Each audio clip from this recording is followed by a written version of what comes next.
I've made a video in this series concerning you keeping yourself occupied with something you like doing. Now, understand that not all survival situations will be faced alone.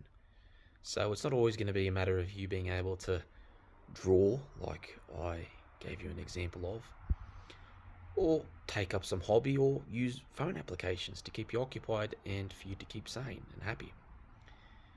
There'll be a lot of survival situations in the urban environment where you're with family or friends or even strangers or a mix of all of them.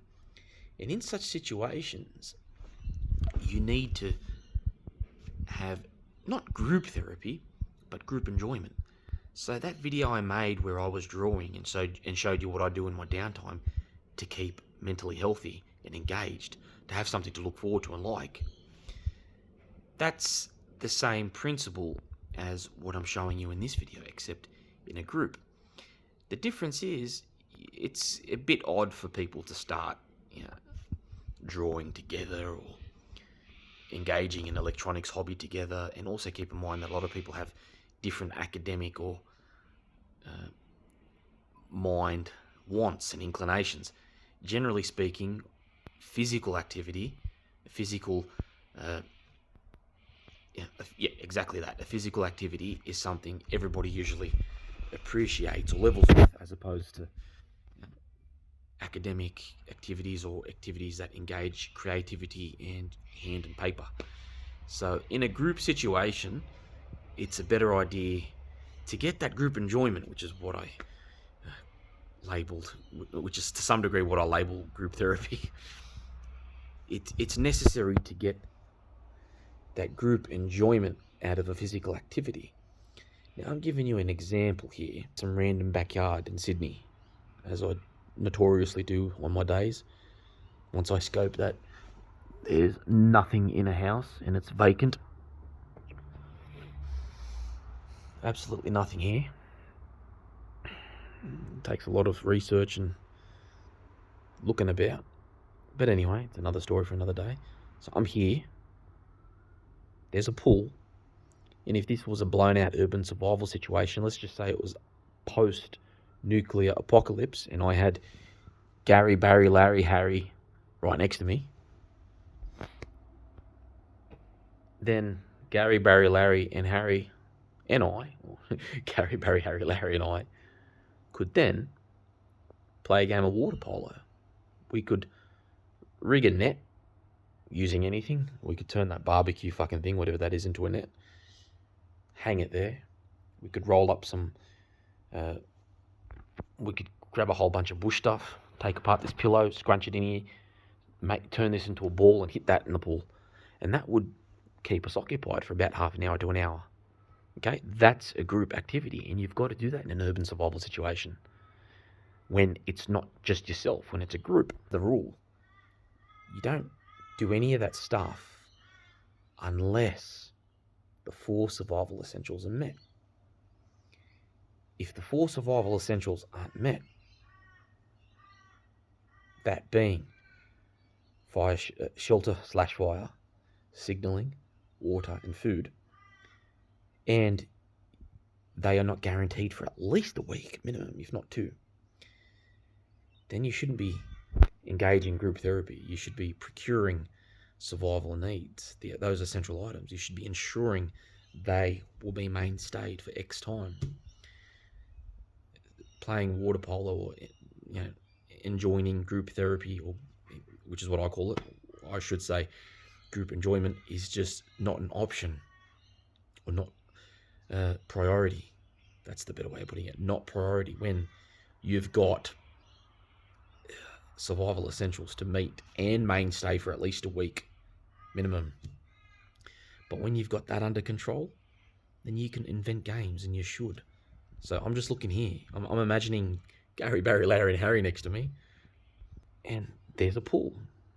It might not be the best fucking pool. May even be a little bit dirty, but if it's not too toxic, if the pH levels are reasonably safe, which you may or may not be able to ascertain depending on your knowledge of pH levels and how to ascertain if they are safe, That's an option. So we can go in there. We can start playing water polo. We can have a fucking good time. What else can we do around here? So it's a small yard. We could play a small game of touch footy. We don't want to play tackle footy because it's a survival situation and injury is always a risk. We could play tackle footy, but as long as we make rules and we state that it's not heavy tackle. It's just grapple. What else have we got around here? We could play a game of, I would say, who can walk on the hedge. That is actually a game, but it's pretty dangerous, and you usually do that when you're drunk, so that's off limits. We're not going to do that. And you're trying to survive, not injure yourself. Keep in mind, I'm trying to find activities here. Another group activity. Okay, look, there's a massive square there. Light sparring, boxing, but no head contact. You'd have fucking hours of fun doing that. You know, you could even make your own comp with Barry, Larry, Harry, and Gary here. One could be the ref. Or you could make some special, rules of who gets knocked out after X time and who remains of 5 people, who gets into the top 2 or something like that, or who gets into the top 4 after a couple of matches, and then it's just a typical, what's the word for those when there's 4 left? Not knockout. Oh, you could call it knockout. That's what we used to call them when we were young. Eliminators. Yeah, that's the word. So you could make an eliminator if you had 5 people. It would be, okay, this is the top 4. You've got 4 left. They're the elimination matches. Fuck, it's just good fun. Obviously, it's not an official thing. You're just enjoying yourself. You're keeping sane. You're keeping that element of civility, that element of human life. And you'd have hours of fun doing that. Not head contact. Not to hurt each other, just to tap each other on the shoulder. You'd make your own rules. Because the whole idea of survival situation is not to hurt each other. You're just enjoying physical activities to keep sane. And only for half an hour, you don't want to expend too much energy. That's why I say you need to ensure that at least from that very day, you've got at least a week of all your survival needs met. Your 4 essentials. Otherwise, you shouldn't be playing games like that. But the beauty is when you do, they're the games you should be playing once a day or once every 2 days. Absolutely. There's your boxing ring. Gary and Barry will be going at it, fucking jabbing, fucking few hooks, few uppercuts, but nothing in the head. Left to right, and fucking you'll be having a ball. That's how you turn survival on its head, and you enjoy yourself. Now, note again, this could be after a nuclear apocalypse. We could all come across this place. Nobody's here. This is fucking a slice of heaven. We've got accommodation in there. Obviously, it's after a nuclear apocalypse, so there's no electricity, but it's fucking sweet. And that's an activity that you can enjoy. So you keep that element of human engagement, human happiness, that thing that bonds you together, that thing that keeps you engaged. You understand what I'm saying. But the most important part of all that is the outcome, and that's greater psychology, hence survival psychology.